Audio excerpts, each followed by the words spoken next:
treten wir in Andermatt ein.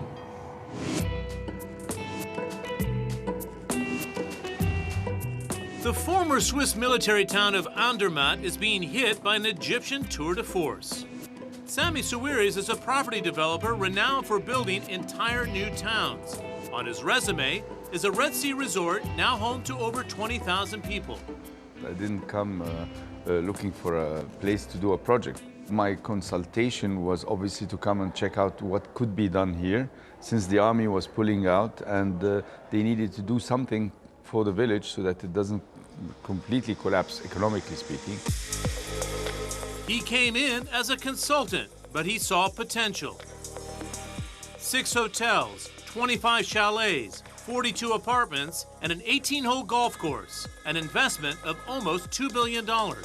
My report sounded so crazy to the Swiss that they said nobody would do this crazy thing. And then I said, well, I would. And then they said, okay, if you're serious, come and do it.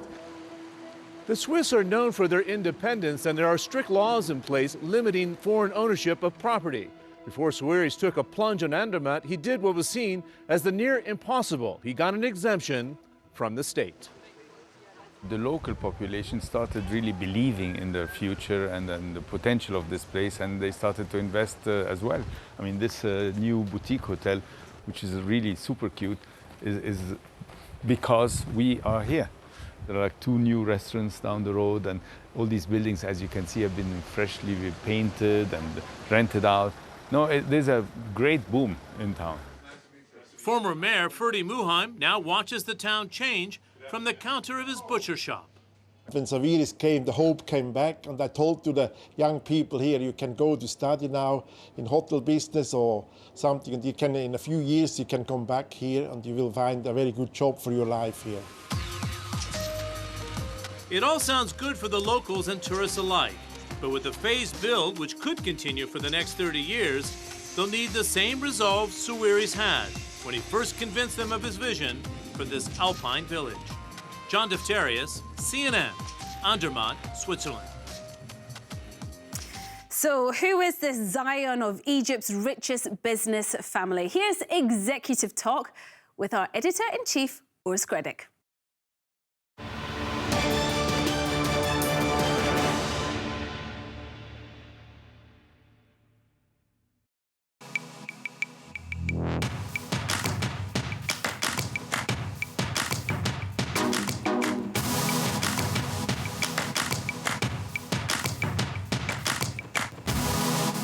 Welcome, Mr. Sawiris, to the Executive Talk.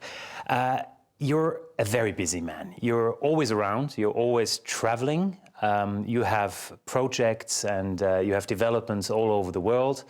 You're Egyptian, but you live in Switzerland. You live in London. You live all over the world. Where is home for you? Well, I feel at home in Switzerland. Obviously, I feel very much at home in Egypt. It's still my real home. And I feel at home in London because I have my wife and children there. And as long as I don't need to worry about getting into home and not finding this or that, I feel at home. So obviously it's not very difficult to plan your life to have several homes where you feel at home. That would have been my next question. What is home for you? Is it actually where your family lives? Is it where you do business? Is it where people welcome you? To be very honest, I feel at home in any place where I am completely surrounded by an environment that is receptive and welcoming. This is the main thing that triggers this feeling of I'm at home. Do you get that feeling everywhere in the world? Or no, definitely not. I get it now in Zurich, I get it in Cairo, I get it in El Gouna. You know, El Gouna on the Red Sea, this is the first project that I started almost 30 years ago, and I feel at home in London. So you cannot really tell me that why is this better than that. They all have something in common, which is this triggering factor to make me feel at home. If you don't get that feeling of welcoming, is it because of Samih Sawiris, the man, or is it because of Samih Sawiris, the businessman? Is it because of your projects, your ventures? No, it could be that I'm not often enough in there, or I don't have enough friends, or my stays are in a hotel. And then obviously this doesn't give you this sense of home. You said it yourself, Switzerland has become a home, and you've come here some years ago already to start a project which in the beginning many people thought was an illusion, a dream, or something completely extraordinary, Andermatt. Tell us again, how did you get that idea of developing, let's say, a sleepy little village in the middle of the Swiss mountains into something completely different? Well, many years ago, the Swiss ambassador to Egypt returned to Switzerland and moved to the army. And they had a moral obligation towards Andermatt because they were reducing their presence there. And because of their presence, this village never resurfaced as a touristic destination, although it was one of the first destinations in Switzerland to ever become international. Queen Victoria was there, our ex-king's father was there, and many royalties. Goethe was there, you know, and as such, the obligation of the army was to see what they can do to help the village now that they're reducing their presence and therefore reducing the income for the villagers. And this ambassador knew El Gouna very well and told his boss, you know, I know this guy in Egypt who built a whole town in the middle of nowhere, and he has like 20,000 people living there now. So why don't we ask him what we could do in Andermatt? And this is how I was invited to come the first time. And I found it really so funny that the Swiss government is calling a guy from Africa to come and consult them. But actually, you read that's why I came. You read it the same as you did in El Gouna in Egypt. Really, obviously. Develop something from nothing. Yeah, this is exactly what made them ask me to come. Since I managed to create this out of nothing, why don't you come and tell us what we can do out of something? And to be honest, when I first saw the reactions of the entire Switzerland, I was wondering a little bit like, wow, they really don't know what they have. But speaking of that, of these reactions, I mean, some people said, oh, who is this person? Why? What's behind it? Why is he interested in Andermatt? I mean, there was some suspicion, let's call it that way. Did that hurt you on a personal level as well? That I mean, you've been very successful before. Not at all, because actually I had this experience everywhere I went. I mean, even in Egypt, when I started this project, instead of going to Sharm el-Sheikh or Hurghada, I decided to go in the middle of nowhere. And everybody thought I was crazy. My father even was telling everybody, oh, it's just an excuse so that he can go fishing 2 days a week. Because at that time we had only 1 day off. We were working 6 days. And this was not very seriously taken as a project in the beginning. And so I knew that this reaction is normal. I was not surprised. I would have been surprised if people had said, yes, great idea, bravo, and so on, because it's just not done. That's something that goes through your whole career. You start ventures and projects, which in the beginning people might say, even your father said, this can never be done. Is that something typical for you as a businessman, as a human being as well, that you try to challenge yourself? As a businessman, yes. As a human being, no. As a human being, I'm quite down to earth in my aspirations and actually don't do anything extravagant in my personal life. But in business, it's always been the driving force to do something that others don't do or haven't done, so that I don't need to compete. The fear of competing was always the driver in the search for something new, something that nobody has done or nobody is actually doing, so that I'm all alone and I have a quasi-monopoly that allows me to work at my pace and allows me also something that I'm very proud of, not to make unnecessary compromises. When you're in competition, you need to sometimes cut corners here or there. You need to do things that you don't really want to do, but the market wants it. Otherwise, you will not be able to compete. So when you're doing something all alone, you can do it the way you want. But that's very interesting point. So that means that if it's always been like this, by the way. As long as you don't have any competitors, and as long as the idea is, I would say, crazy enough, you're successful. I started building fiberglass boats in Egypt. At that time, nobody was building fiberglass boats. And that gave me almost 4 or 5 years of monopoly. and I was making a lot of money, and I was still not working very hard. So this edge gives you the pleasure to be dictating everything in terms of pace, in terms of what you aspire to do in that business, and not be pushed by the market. You can dictate almost market conditions when you do that. By having like a unique idea. And it needs ideas. What strikes me also in this interview, you've alluded to it once or twice already. They said, you know, you don't have to have that many ideas. Or I've read interviews with you where you said, I'm not someone who comes with ideas, but I have good people around, and you're very modest in your approach. No, I'm really receptive to ideas, and I make use of them. I mean, the best compliment I ever got in my life was when somebody was saying, that guy dreams, and the only difference between him and everybody else who dreams is that he wakes up in the morning and executes his dream.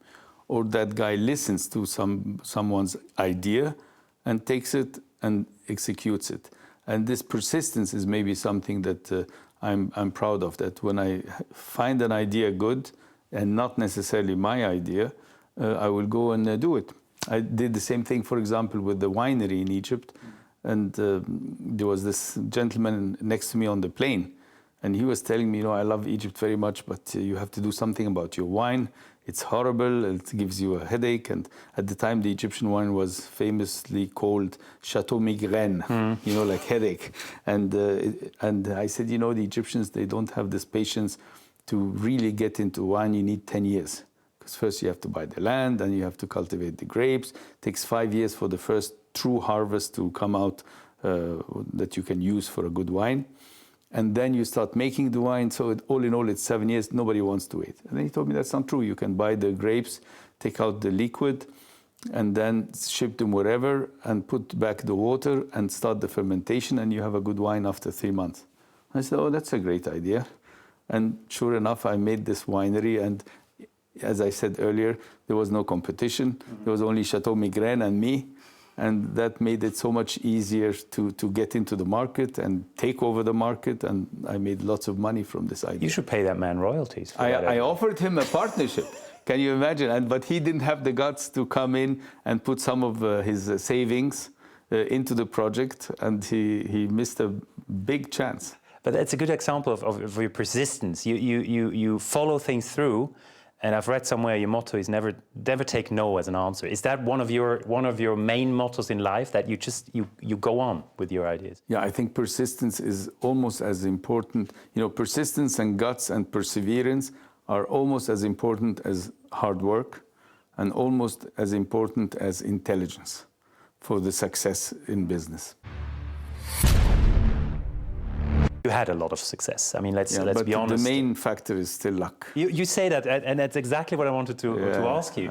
You said it all the time, but I believe in it. It's not a joke. Can you just be lucky and be as successful and as wealthy as you are? If you're not lucky, you can be as smart as Einstein, as hardworking as the best Swiss guy, and as persistent as a stubborn Upper Egyptian, because we're known to be very stubborn where I come from, and persistent. But you'll get nowhere. It's really so much about luck in life, and unfortunately, a lot of people don't recognize this, or they don't want to recognize this, and attribute it to hard work and intelligence. I don't buy this theory at all. You had a lot of luck in your life, yeah. But I can imagine you had difficult times as well. What would you say was your biggest failure? My biggest failure was when I eluded reality after the Luxor massacre, and decided that it's going to go away, just like every other little terroristic attack that we had. Mm-hmm. But it was so hard and so long that ignoring reality was basically my biggest mistake. And you lost a lot of money around that. Oh, I was almost bankrupt. I was technically bankrupt, but the banks were very merciful in Egypt because the entire industry was hard hit. And as long as you were paying them a bit of the interest, not even the principal, they left you alive, because that meant that others who weren't even paying the interest had to be killed first. And there were so many of them that the banks decided we better wait. So I didn't get into So you were lucky in the end again. I was lucky, yeah. But did that teach you something about Yes. tourism as well? That, you know, it can change in a second. We've had attacks in the last couple of years as well, 3 years, in Northern Africa as well. Did that teach you a lesson that you would say never put your eggs in the same basket, for example, or try to be in countries which are maybe less dangerous? What did that teach you? The whole Luxor catastrophe? Well, it taught me one lesson that actually keeps me alive today, because had I not learned from that lesson, when the big crisis hit the world, and it was a real estate crisis, as you know, 2008, and then, as if this was not enough, we got the Arab Spring 2 years later. So that was a double whammy. And if I had not been prepared for such a big crisis, I would have been wiped out. Basically, what Luxor taught me is that in this long-term business of mine, because it is very long-term, you need to calculate in your assumptions a major crisis at any point of time, and you need to be ready for it. So when I entered the crisis 2008, I had zero debt and even some money in the bank as a company. And I remember till now how all these analysts that I was talking to were making fun of us, how ultra-conservative we were, and you know, you're tying too much equity, and the return on the equity goes tremendously down, obviously, when you don't couple it with debt. And I told them, you know, I want to be around after the next crisis. And I've seen it before. You don't know what it's like to get into a big crisis like this, indebted. And sure enough, this is what saved us. However, in hindsight, would you have, if you had known about that financial crisis, about that double whammy that you said, would you have started Andermatt?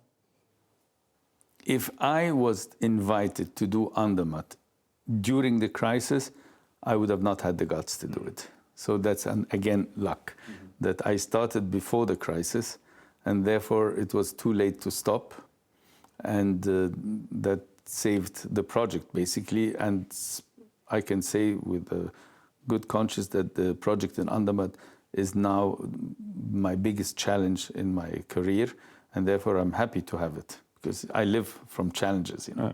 Is that challenge a little bit linked to the challenge is over. The challenge is over. But nowadays, you know, this is a big problem, because for me, you don't have any challenges anymore. The real pleasure in business is always the challenging part, not the execution. I'm a very lazy person, and therefore to like wake up in the morning and go and read 200 Excel sheets and give 2,000 instructions and attend meetings just to execute.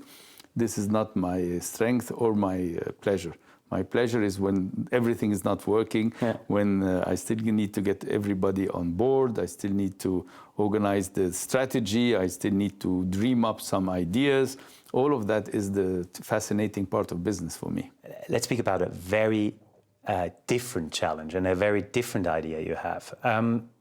You said you wanted to do a concert when you're 65. That will be in 5 years. Tell us about that dream. What does that mean? I'll tell you, this is a very funny story. It was actually during my last item on my bucket list. You know what a bucket list is? Yes, but you always said you don't have any items on the bucket. It's empty. I finished it, yes. Yeah. And then I said, but I cannot live without a new challenge. And I was looking for new subjects for the bucket list, and I couldn't find any. And it really took me down. Actually, I was quite like almost moving into depression for the lack of challenges. And then I went into the list of regrets. I thought maybe I'll find something that I can fix, which would fit into the bucket list. And obviously, most of the things you regret in life cannot be corrected. You know, like I did the stupid operation in my legs when I was young that didn't go well, and I'm still suffering from it, but you can't do anything about it. But this thing, I imagined, oh, this you can fix, because I've always loved classical music, even as a kid, and it stayed, but I never played an instrument. So I said, okay, now you start playing the piano, and to make it a real challenge, you have to give yourself a target, and what's a better target than playing in front of a whole orchestra in a public hall? So I said, I'll do that. And then I asked a very famous musician that I know whether this is crazy or whether it can be done. And he just asked me quite straight to the point, are you willing to put 1 to 2 hours every day? And I said, yes. And are you willing to put 4 to 6 hours every day, 6 months before the concert? And I said, yes. And he said, then you can do it. And you actually do it. So you practice every day for 1 or 2 hours? Yes. And how far away are you from that concert? Far. I'm still far. I mean, I'm advancing, but the pace is obviously typical for somebody at my age who starts from scratch. It's not an easy ride.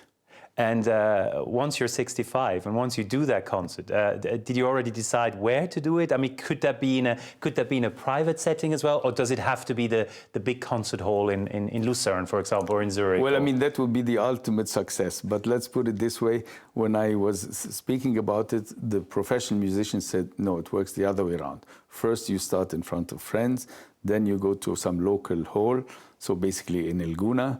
And then if you're a little bit sure of yourself and you look like you know what you're doing, then you can try in Cairo. And if it's still well received, then you go to Andermatt. And then if somebody sees you and says, oh, we can have them, this guy play in Berlin or Lucerne, then you do it.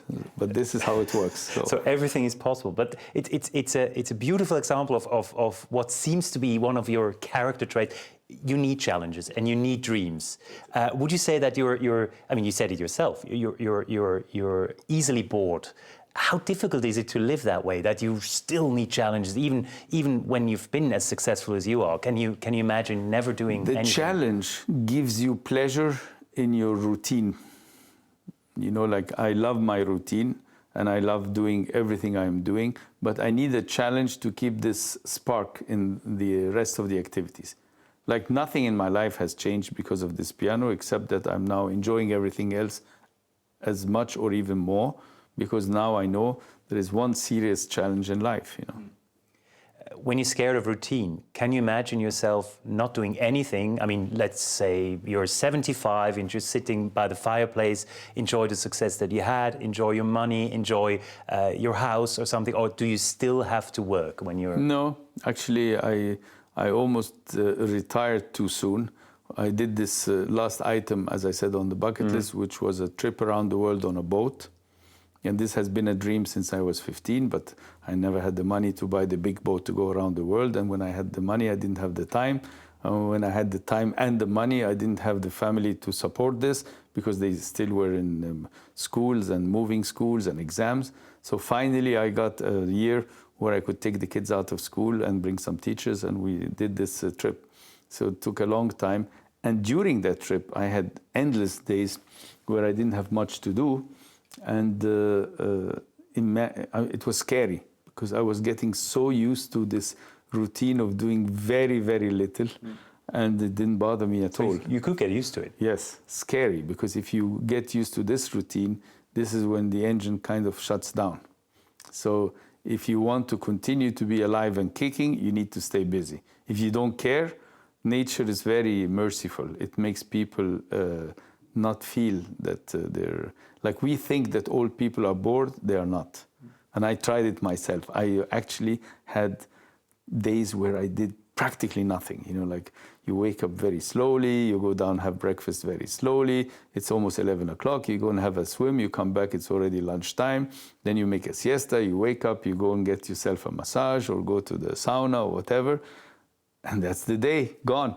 And you haven't done anything, and you get used to it after a while and you enjoy it. Final question. You talked about yourself when you were 15, you had that dream.